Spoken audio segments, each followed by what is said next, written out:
Assalamualaikum warahmatullahi wabarakatuh. Baiklah, saya Mirnawati. Saya akan menjawab soal ujian semester genap mata kuliah pengantar filsafat. Cara menyatakan pertanyaan mendasar tentang keberadaan, pengetahuan, dan moralitas dan makna hidup. Mengapa manusia harus berfilsafat dan apa manfaatnya? Manusia harus berfilsafat karena filsafat membantu kita untuk berpikir kritis, mengembangkan kemampuan bernalar, dan menemukan makna hidup. Manfaat filsafat yaitu meliputi meningkatkan kemampuan berpikir kritis. Filsafat melatih kita untuk mempertanyakan asumsi, meneliti argumen, dan mengevaluasi bukti. Memperluas wawasan filsafat, membuka cakrawala berpikir kita dengan memperkenalkan berbagai perspektif dan ide baru. Menemukan makna hidup, filsafat membantu kita untuk mencari makna hidup, tujuan hidup, dan nilai-nilai yang kita anut. Bagaimana caranya agar akal kita manusia bisa berpikir filsafat? Untuk berpikir filsafat, kita perlu melatih kemampuan berpikir kritis, mempertanyakan asumsi, meneliti argumen, dan mengevaluasi bukti. Membaca dan mempelajari teks filsafat, membaca karya-karya para filosof untuk memahami berbagai pemikiran dan konsep filsafat, berdiskusi dan berdebat. Berdiskusi dengan orang lain tentang isu-isu filsafat untuk mengasah kemampuan berpikir kritis dan menemukan perspektif baru. Pertanyaan kedua, mengapa filsafat di belahan dunia barat mengalami kemunduran? Filsafat di dunia barat mengalami kemunduran pada abad pertengahan karena beberapa faktor seperti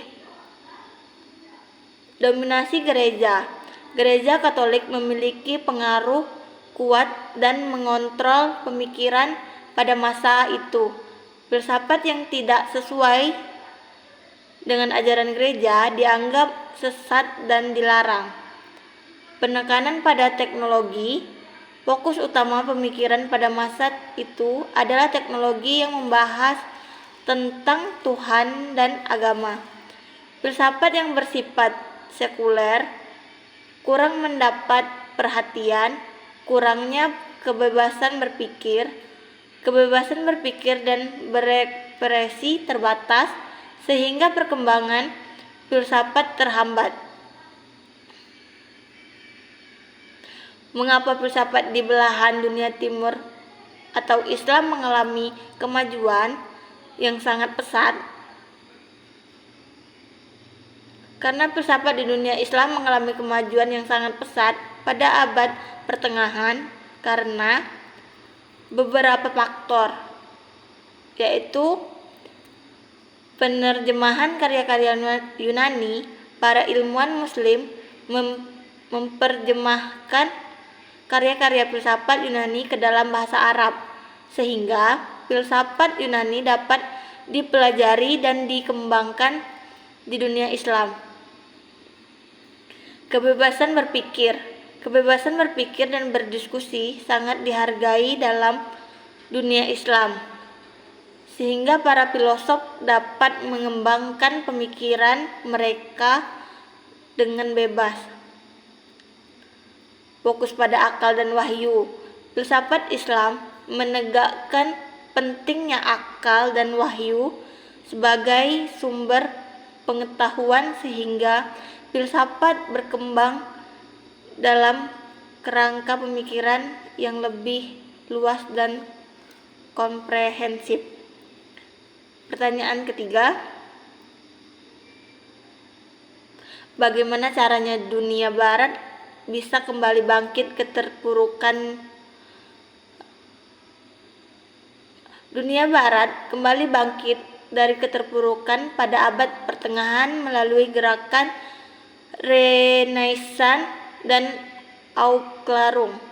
Gerakan ini ditandai dengan kembali pada pemikiran klasik. Renaissance menandai kembalinya minat pada pemikiran klasik Yunani dan Romawi yang dianggap sebagai sumber inspirasi bagi perkembangan ilmu pengetahuan dan seni. Penegakan pada akal dan observasi Auklarum menekankan pentingnya akal dan observasi sebagai sumber pengetahuan serta mendorong kebebasan berpikir dan berekspresi. Perkembangan ilmu pengetahuan Renaissance dan Auklarum mendorong perkembangan ilmu pengetahuan dan teknologi yang membawa perubahan besar dalam kehidupan.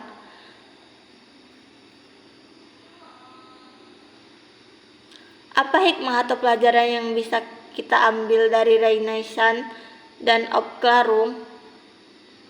Yaitu hikmah yang bisa kita ambil dari Renaissance dan Auklarum adalah pentingnya akal kebebasan berpikir. Akal dan kebebasan berpikir adalah kunci bagi kemajuan dan perkembangan manusia. Peran ilmu pengetahuan dalam kemajuan ilmu pengetahuan dan teknologi memiliki peran penting dalam meningkatkan kesejahteraan dan kualitas hidup. Pentingnya nilai-nilai humanisme. Renaissance dan Auklarum menekankan pentingnya nilai-nilai humanisme seperti kebebasan, persamaan, dan keadilan.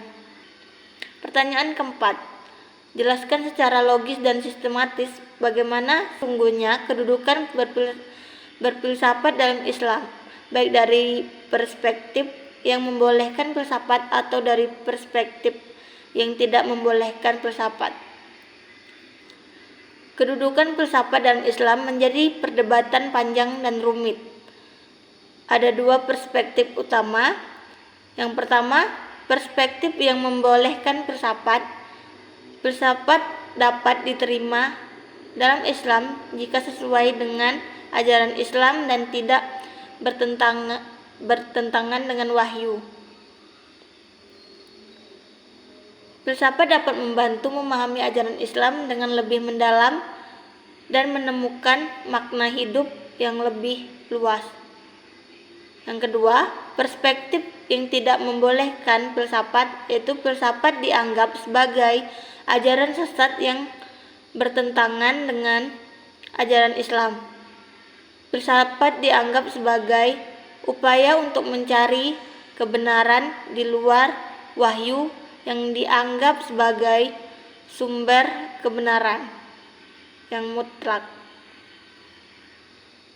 Pertanyaan kelima, mengapa manusia sangat penting untuk menjaga kualitas akal dan hati? Akal dan hati adalah dua anugerah yang penting bagi manusia. Akal memungkinkan kita untuk berpikir logis, rasional, dan objektif. Hati memungkinkan kita untuk merasakan, berempati, dan memahami nilai-nilai moral. Keduanya saling melengkapi dan penting untuk mencapai keseimbangan hidup. Bagaimana cara untuk menjaga kesucian dan kemurnian akal dan hati? Untuk menjaga kesucian dan kemurnian akal dan hati, kita perlu melatih akal dengan berpikir kritis, mempertanyakan asumsi, meneliti argumen, dan mengevaluasi bukti. Menghindari pemikiran yang sesat, menjauhi pemikiran yang bertentangan dengan nilai-nilai moral dan ajaran agama.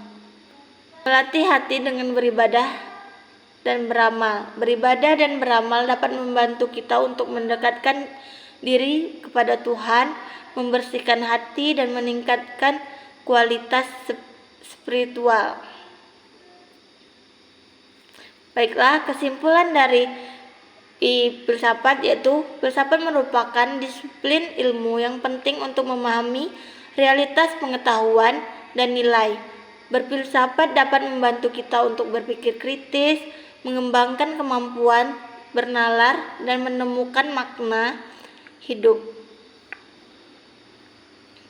Kedudukan filsafat dalam Islam menjadi perdebatan panjang, namun penting untuk memahami berbagai perspektif dan menemukan jalan tengah yang sesuai dengan ajaran Islam. Baiklah, sekian jawaban dari saya.